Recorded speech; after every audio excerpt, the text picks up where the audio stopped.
Hey everybody, welcome back to Vanta EDC.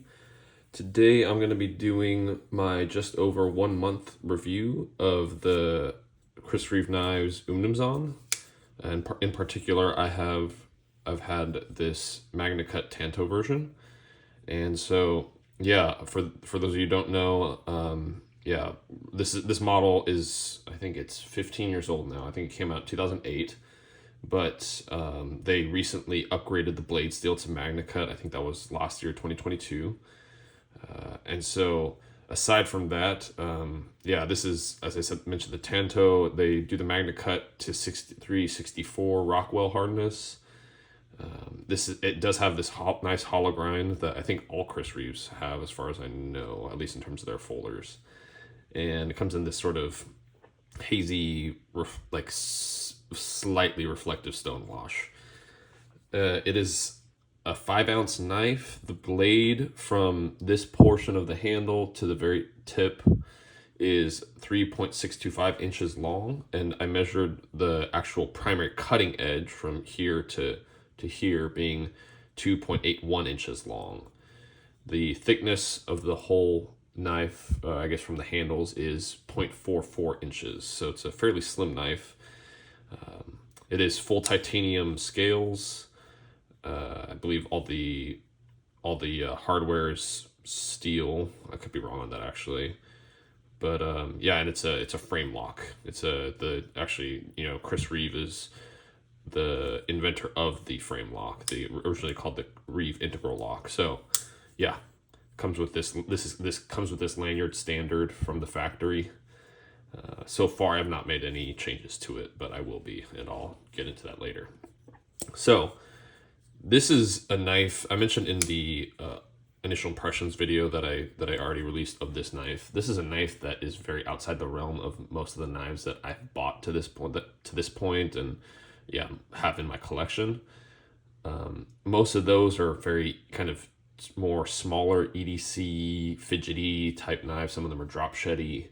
None of them I would describe as true hard use folders, and this is the first hard use folder that I've owned that it very distinctly falls into that category. Of course, it's a very nice knife. It's a very pricey knife, but in terms of its intended purpose and suitable, the construction that it's most suitable for, that's how I would categorize it. So, for me, I wanted to.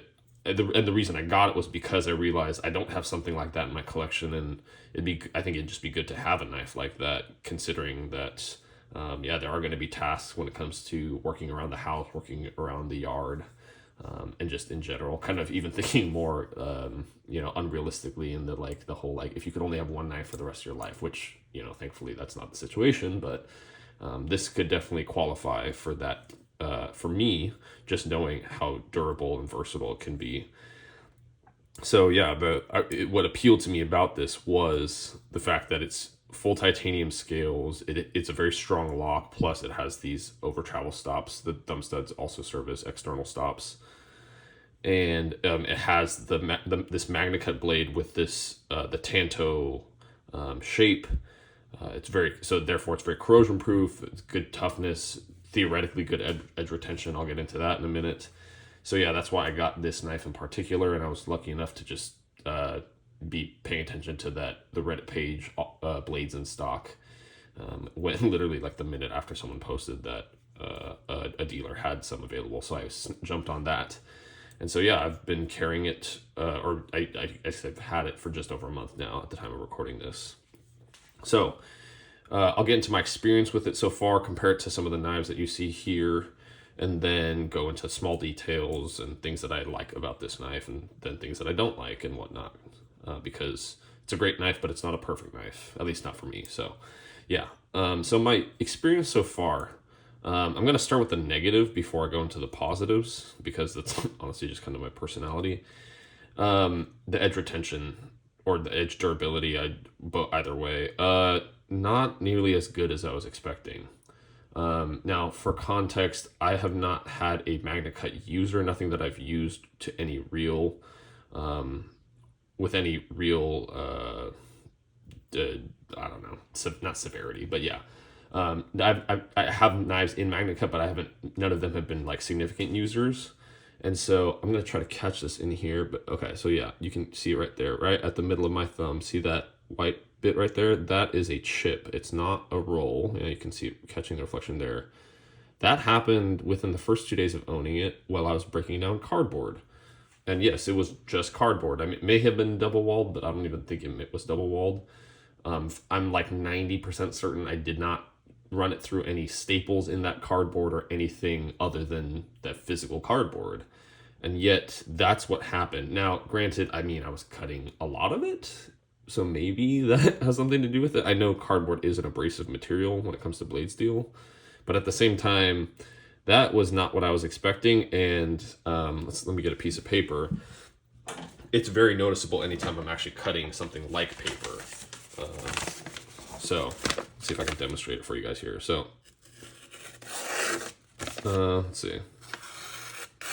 Yeah, so you kind of, I don't know if you can hear that hiccup right, it's right about the middle of the blade, honestly, or the edge. So it's not cutting awfully, but yeah, right there it caught. I mean, maybe it's because of that seam in the paper, but it's definitely not, honestly, it was not demonstrating that chip very well, but it definitely has hindered, I would say, the cutting performance of this blade. And I am going to sharpen it. I'm planning on reprofiling it. But that was just something that I was not expecting given the circumstances under which I was cutting. So I did reach out to them, and they offered for me to like expedite a service call on it if I were to ship it in. I decided not to because I wanted to really put it through its paces before sending it in, because that was only the beginning of my use with it. But yeah, so that it basically kind of like after the video, like, which was a good general first impression, from using it, it was a bad first impression, unfortunately. I mean, it's very slicey, so that's good, but it's like very slicey, cuts through cardboard fairly easily. But I was just like, oh, I don't know. So maybe I had unrealistic expectations. Who knows? But one thing from when I got it out of the box, which is if you've heard or owned any Chris Reeve knives, you probably know this. They're very tight. They're all on washers. None of them are drop shutty style knives. And so it was very tight out of the box. It definitely needed to be broken in, and thankfully it really has broken in. It's very much smoothed out. I have not disassembled it. I've not polished the washers. I've not loosened the pivot.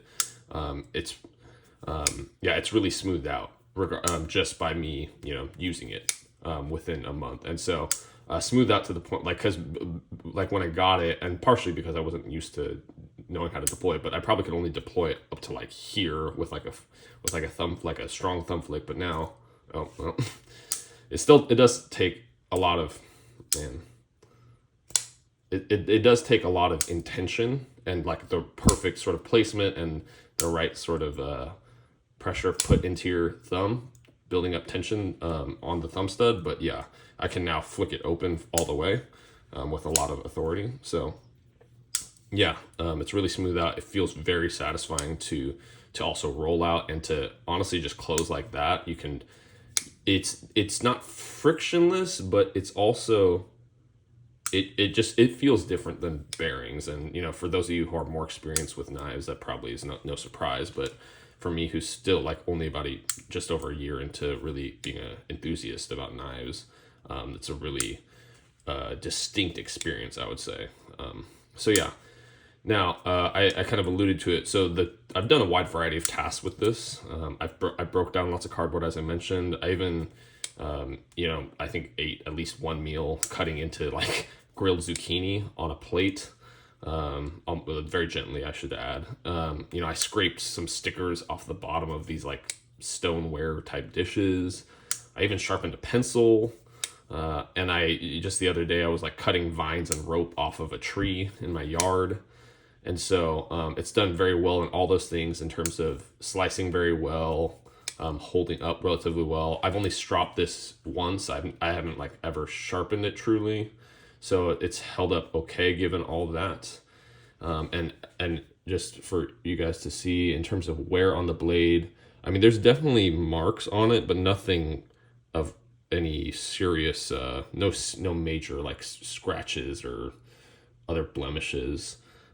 aside from the edge that you kind of pointed out already. So yeah, I mean, initial out of the box impression was good. Initial user impression was really unpleasant, and then ever since it's generally held up well and done what I've wanted it to. So yeah. That said, let's quickly compare this to some other knives. So right here, I just recently got this. This is the Les George VECP button lock. The similarities between this might be obvious to some of you. So Les George, this is full titanium scales, MagnaCut blade. Now this one is a button lock.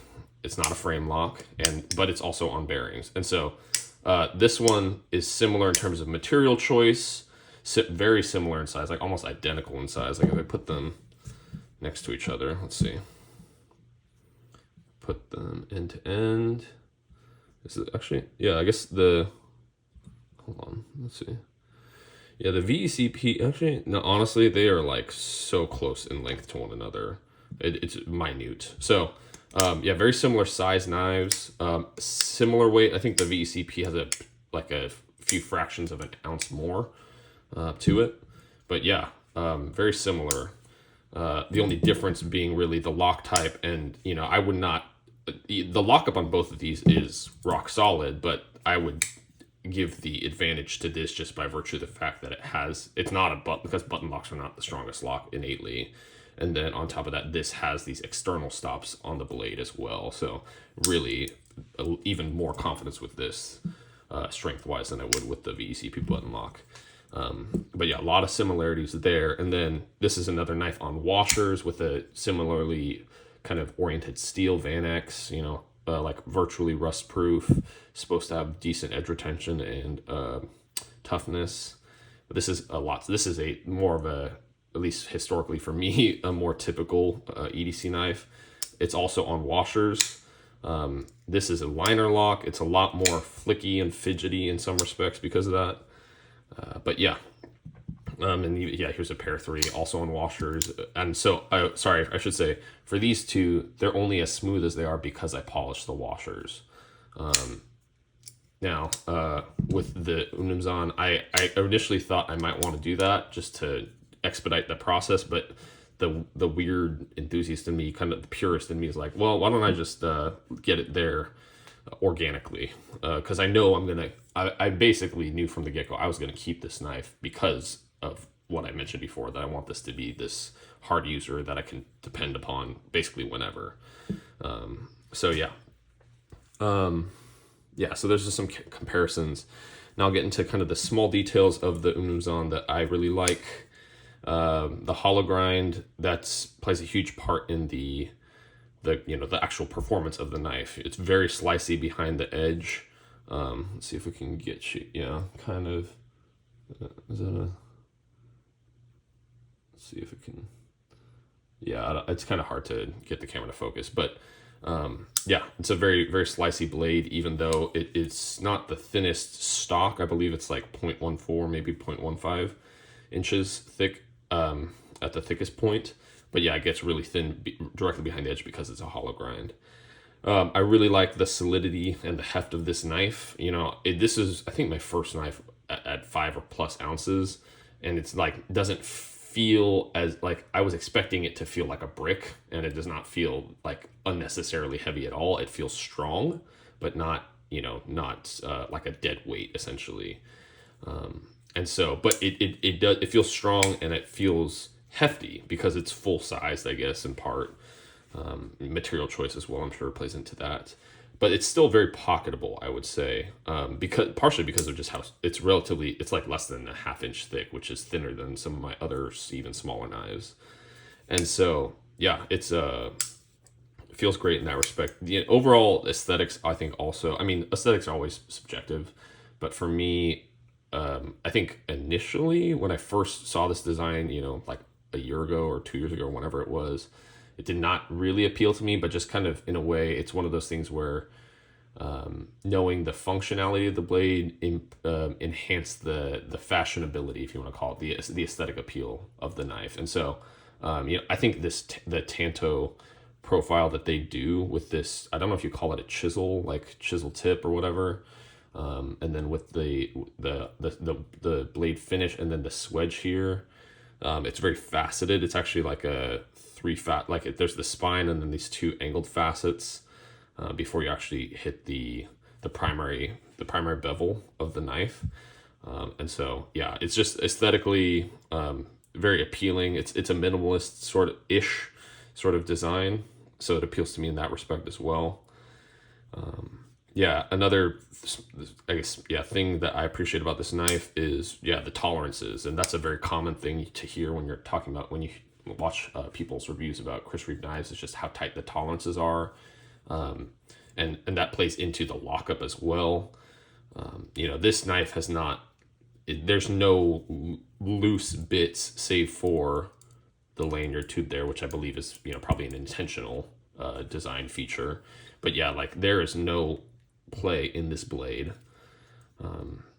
Yeah, I mean, just everything here feels so precise. And like one weird sort of like what would you call it, a demonstration of the precision is like, look at the gap between the stop as the blade is traveling, the gap between the thumb studs and the actual tip of the frame at one point is just so minute. And so it's like very clear that they engineered it, and it still locks up at the end of its travel here, and here when it's closed. So, just different examples of just how precisely machined this knife is. Yeah, the ergos overall very good. Kind of better than I was expecting in a way, because it kind of looks like just two slabs of titanium with a blade. There's no gigantic finger choils, forward choils. There's not a lot of swoops in the handle, but the thumb ramp with the jimping's done very well. It's not cheese grating my finger, but it's definitely giving me purchase, and it's on this upward thumb ramp, which I think gives you a good sort of point to press into, so to speak. The lock bar here creates a very minor and usable finger choil on the handle, and then there's chamfering along the front of the handle on both sides, along the lock bar here and along the show side scale. So those add to the comfort in hands. The clip for me doesn't really at least in this standard grip this grip doesn't really create a hot spot. Notice how it's forward biased onto the lock bar itself, and so it's kind of right in this part of my fingers as I'm gripping it this way. So yeah, the handle milling, of course, does add traction, and even more so. This is the part that I was very surprised by, because I don't have any other knives with this finish, but this, I think it's bead blasted or glass blasted, one of the two. It's a blasted finish on the scales, and it felt very chalky at first. That was something I was not expecting. It's kind of slightly weathered down a little bit, but not too much, I would say. So yeah, all those things make the ergos of this knife surprisingly good. I was not expecting that to be the case necessarily. Another thing that I appreciate is how simple this knife is in terms of components and construction. So in terms of hardware keeping the knife together, you have the pivot screw, and you have this one screw here for the backspacer, or the pillar.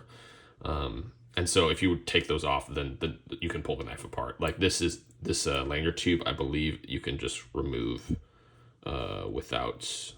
I actually don't know for sure, but I think if you disassemble the knife, you can just pull it out, I believe. I don't think it's like press fit or anything like that. So yeah, the construction is very simple. So theoretically, I haven't disassembled it for myself, but from what I've heard and what I see in the manual that comes with it, seems like it's very easy to disassemble, and they provide you with the Torx wrenches, or not the Torx wrenches, the hex wrenches to do that. So yeah, another thing that was kind of a unique experience with this knife, I've barely handled any of their Chris Reeve knives prior to this, just like for like a few seconds at Blade Show once. So I wasn't really paying attention to it, but now that I have the Umnumzaan, so instead of having like a lock bar insert the way a lot of frame locks typically have nowadays, the interface between the lock bar and the tang of the blade is a single relatively large ceramic ball. So it's much larger than a traditional detent ball that you would have on a liner lock or a frame lock. And it actually sits, let's see if I can get it on camera here. Let's see. Yeah, camera doesn't even want to focus. So basically, there is a like a ceramic ball that is occupies at least half of the width of the lock bar and actually shoots out of the lock bar. And so that is the part that interfaces with the tang of the blade. And when it's at full lockup, that's the only thing contacting the tang of the blade. It's not the lock bar itself, but just the ceramic ball. And so one of the benefits of that is as you're transitioning into full deployment, the ball forces the or the tension from the lock bar in conjunction with that ball shape. The interaction between the tang of the blade and the ball makes this transition very what would you call it? Kind of the way I can see it's like almost instantaneous, or it's like it won't get like stuck halfway between. It's either disengaged or engaged. It's not going to really stay in a partial engagement the way traditional frame locks with a detent ball, there's usually a gap between the start of the lock bar insert and the detent ball. So like the blade will go from not being or what is it? How would I say it? Like if it's coming from closed, it'll go from here, and then the lock bar insert is parallel but touching with the side of the blade, and then sorry, I can't describe this in words very well. Anyway, so the transition here, it's very dependable. Once you do get it close to full extension, it'll basically just go the rest of the way. Oh gosh, I'm slipping off that thumb stud. That's a thing I'll mention later. But yeah, so it's one of those things that I didn't anticipate, but it's a very distinct feel compared to normal frame locks and liner locks. So that's something to appreciate about kind of the design, the unique design choice when it comes to the interface there, the lockup. A small thing that I appreciate too is the minimal branding. The only branding visible is here, that very tastefully done logo, which I like that location. Honestly, it's like very kind of out of the way. It's not like in your face, and it's just like this very minimalist like lasering etching. And then it says Idaho made here, which, I don't love I don't care. I guess I don't have any sentimental connection to Idaho, so it's there. I understand that they're proud to be made in Idaho. And then it has the Chris Reeve Knives logo on the lock bar, over travel stop, or stabilizer, whatever you call it. So, yeah, fairly minimalist branding, especially on the show side. I like that there's nothing on the blade itself. I do wish that they would put the blade steel like on the tang of the blade here or something like that, but they don't. Whatever, not a big deal. But I think that would help also identify the generational changes, because I think it went from like S30V to S35 to S45 and now to MagnaCut. So there's like, I believe 4 different blade steels over the course of the production of the Umnumzaan so far. And of course, I'm sure it's going to change in the future at some point. So yeah, anyway. And yeah, the last thing I'll mention that I like is these O-rings. I was kind of uncertain of the necessity of them, but you can tell when you deploy, because those are what are kind of coming in contact with the frame when you deploy it before the actual thumb studs, because they serve as a buffer. And so it's a much more muted, it's not a clicky clacky sort of, obviously it sounds loud, but compared to if those O-rings weren't there, it helps kind of make it not be unnecessarily loud, if that makes sense. So some people probably don't care, some people do care, preferences. Okay, so those are all the small things that I appreciate about the design and the execution. There's a few things that I would like to change if I had that influence, which I don't. Or things that I just dislike in general. The first one is, and this is kind of an asterisk. I don't know how much changing this would affect the strength of the lockup and whatnot, but the combination of the detent strength / the lock bar tension. This is it's a very tight knife. When it's in the locked position, or the closed position and locked, it takes a lot of force relatively speaking, to get the knife to disengage from the detent ball. And so, and I'm sure that part of that is due to the fact that it's a larger detent ball and whatnot, but all the same, yeah, it makes it less consistent to deploy. I'm sure with time it'll continue to break in, but see, like, look, I'm still fairly consistently failing the deployment. I really have to. And so kind of I'll add another point of criticism or grievance is just the thumb stud. The access and the lack of texturing on it make it such that you really have to get into the perfect spot on it to get a reliable deployment. So it's not something that I can like think of. It requires conscious thought. For me, it's not to the point. Even having it for a month and really fidgeting with it a lot, I still can't do it without. I can't deploy it reliably without giving it conscious thought and having to, like build up the right amount of tension and get to the right exact spot on the thumb stud.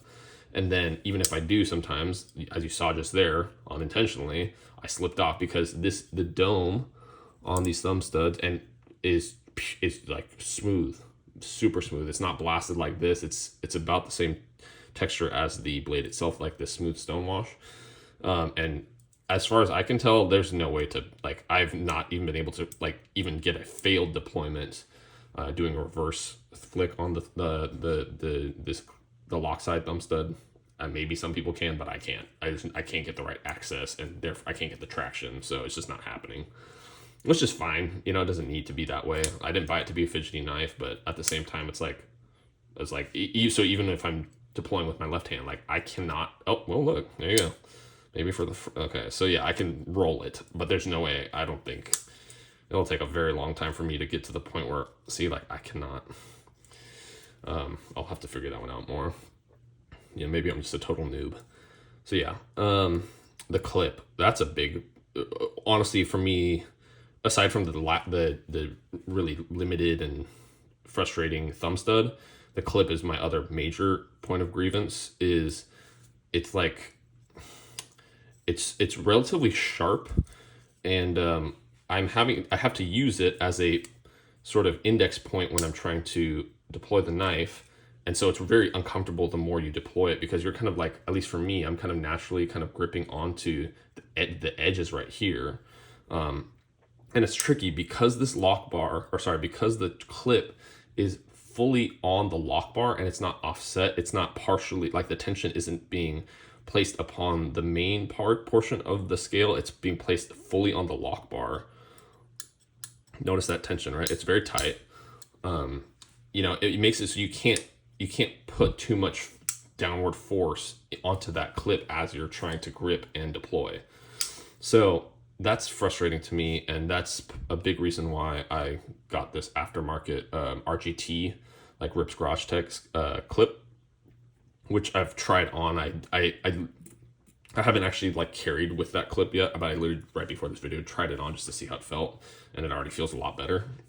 So yeah, this clip is just garbage. Honestly, I mean, it looks good. I guess it's like the same texture as the scales, but it's just poorly designed in my opinion. And I really don't know why they, like, because it doesn't feel necessary to have the added tension of the clip on the lock bar. Why not just orient it so that it's not creating extra tension on the lock bar by changing the angle of the clip so that it's split via like over the scale and the lock bar. I believe on the Sebenza, that's the way, like I've looked at photos of the Sebenza, that's what it seems like. They oriented the clip that way, but here they didn't. So I'm going to guess that's intentional. They want that extra tension, but I don't. So I just don't understand it. So, I mean, I wish, like, because even with this aftermarket clip, it's still angled. Like, I'm sure you could machine something to where, because there's like a housing here, like where, like an inset where you screw in the clip. I bet you could design a clip where it still matches the angle there, but then it actually offsets past the screw point. So I don't know. That's just not, this clip is garbage to me. So that's my big gripe. So other than that, lanyard, I'm going to remove. I'm not a lanyard guy. I don't know why this is like the default thing. Maybe it's just like their own thing for whatever reason. I mean, I think all their knives come with a lanyard from the factory, but I just don't get it. I don't see the need for it really. So yeah, on top of that, and like I believe this is so that it can, so notice it pivots like this, the actual like lanyard post or tube or whatever the technical term is, it pivots. And so I believe that's why it's loose in there, so that it can pivot without any, friction or whatnot. Yeah, I'm just gonna remove that once I disassemble this to like clean it and whatnot. All right, yeah, basically, literally after this video, I'm gonna take this clip off and I'm gonna remove the lanyard because they both suck. So yeah, one not super important thing, but kind of just like a more like a, is this necessary? Is the hardware is hex and not Torx? I'm curious if there's just like better strength or something with the hex versus the hex instead of Torx. I don't know that sort of thing, so I'm sure they've thought through that, and that's the conclusion they landed on. I just don't have as like, I mean, because from a knife side of things, I feel like most knives use Torx, and so I have good Torx bits, but I don't have great hex bits. I don't have enough variety of hex bits. I have like Allen keys, but I want actual like driver bits when it comes to knife maintenance. So anyway, that's just a quirk to this. Now, getting into more like creature comfort things, I think it'd be, especially given the price you're paying, I think it'd be great to get these scales contoured. But at the same time, I don't think it makes or breaks the knife. It's just, given how much you're spending on it already, I don't know how much more would add to the cost to just make these fully contoured scales rather than just some minor chamfering at the front of the handle. So, yeah, that's one thing. Another thing, so there is the drop point version of this. Obviously, I have the Tanto. The one thing that really appeals to me about the drop point version is that second harpoon swedge that they have on it. And I don't know why they couldn't just do that on the Tanto as well. I think it really gives, like, it is like such a distinctive aesthetic identifier to the Umnumzaan, at least in my opinion. And so I wish they did it on the Tanto. But at the same time, the way they do this swedge, given that they are like, if I didn't know that the harpoon swedge was an option, I do like how they have this faceted swedge, because like it's kind of cool. You kind of get not a star effect, but there's like literally like a diamond point, a diamond tip to the blade there because of the swedge here. So yeah, that's kind of like that would be a reason that I would consider getting a drop point. And that, and the fact that it's easier to sharpen because you don't have to sharpen a Tanto. But anyway. Yeah, the last thing, and then this comes down to, I guess, your own use cases that you intend for this knife. But I think, honestly, given my experience, I'm going to make the, what do you call it? I'm going to make the edge steeper. Is that what I'm saying? Like, basically, I think I measured when I stropped it. I think it's around 18 degrees per side for this. And when I talked to one of the, service department guys at Chris Reeve, he was saying that they hand sharpen from 18 to 20. So I'm going to drop this to, or like increase this to at least 20, if not steeper, just so that it has a more durable edge than it currently does, because I don't want to deal with this chipping nonsense. Assuming that they got like the QC on the heat treat was right, and that it's just a matter of edge geometry. I'm just gonna steepen that so that I have less likelihood of chipping, because I don't like that at all. And you know what's funny? Like, this is the thing. Like, I don't know. Like, even the let's see if we can get it in the light here. So the transition from the primary cutting edge to the Tanto tip, it rolled. It rolled just by me very gently, like not going crazy at all, gently cutting through my food on my dinner plate. It was like a ceramic dinner plate. So like, I was not going hard at all. Like, I wasn't like I didn't slip, I didn't like push down hard or anything, and it just like, this tip rolled. So it's like a much less useful tip. I think I'll try to use like a ceramic hone to try and to kind of re-straighten that tip out. But anyway, that's annoying. So yeah, future plans, basically, I'm going to reprofile the edge, and I'm just going to continue using it for anything and everything. I want to push it to its limit. I want to see how much I can depend upon this, because I believe that it has the ability to be a one and done knife. And yeah, I want to see for myself. Lots of hype behind the Umnumzaan. It's so hard to get, considering it's a, like, not large scale, but it's a production design. So yeah, I want it to be worth the money. But yeah, if this chipping and edge deformation continues even after, steepening the edge, the edge angle. I'm gonna have to probably send it to them to see if maybe do like, I don't know if they do Rockwell testing to see if maybe this just slipped past their QC. It's not actually up to the proper hardness or something. But yeah, all in all, I like this knife. I want it to be good. You know, I have no beef with Chris Reeve. It is good in a lot of ways, but it also is not perfect, and particularly just the way the blade has reacted, I guess you could say, to my usage. And it's honestly not, it could be a lot harder usage, I'm sure. It's just not been ideal. So hopefully, yeah, I'm basically, after this video, I'm gonna sharpen it, like reprofile the edge, I'm gonna change the clip, I'm gonna remove the lanyard, and you know, I'll do a longer term review after doing that to see if that, you know, makes a major difference in terms of my experience with it. So you know, if you have any long-term experience with the Umnumzaan, please throw that in the comments. If you have questions about different aspects of the knife that maybe I forgot to mention, you have questions that you want to know, you know, like I really value videos, like the type of videos that I do for the information as a purchaser, because I want to know if anything's worth my money. So yeah, so long video. Appreciate you sticking around. Hopefully you found this helpful. Until next time, take care. Bye.